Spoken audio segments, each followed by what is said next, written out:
മലയാളത്തിലും തമിഴിലുമായി പ്രവർത്തിക്കുന്ന ഛായാഗ്രാഹകനാണ് ഷാജി കുമാർ.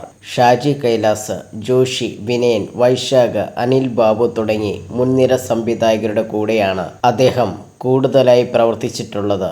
ആക്ഷൻ രംഗങ്ങൾ മികച്ച രീതിയിൽ പകർത്താനുള്ള കഴിവാണ് ഷാജിയെ കൂടുതൽ പ്രശസ്തിയാക്കിയത്. 2016 പുറത്തിറങ്ങിയ മോഹൻലാൽ ചിത്രം പുലിമുരുകൻ എന്ന ചിത്രത്തിന്റെ ഛായാഗ്രഹണം വളരെയധികം ശ്രദ്ധിക്കപ്പെട്ടിരുന്നു. മോഹൻലാലിന്റെ സിനിമയായ Naran, Baba Kalyani, red chillies, Odiyan, Ittymaani, made in China എന്നീ സിനിമകൾ ചെയ്തതും ഷാജി കുമാർ തന്നെയാണ്. ഇപ്പോൾ മോഹൻലാലിനെ കുറിച്ച് സംസാരിക്കുകയാണ് ഷാജി കുമാർ.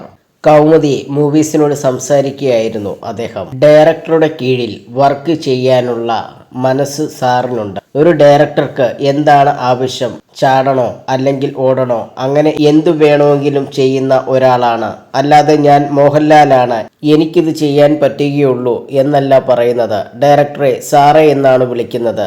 തരുണിനെ പോലും അങ്ങനെയാണ് വിളിക്കുന്നത്. കാരണം എന്താണെന്ന് ചോദിച്ചാൽ ബഹുമാനമാണ്. അങ്ങനെ സിനിമ തീരുന്നതുവരെ ചെയ്യുകയുള്ളൂ.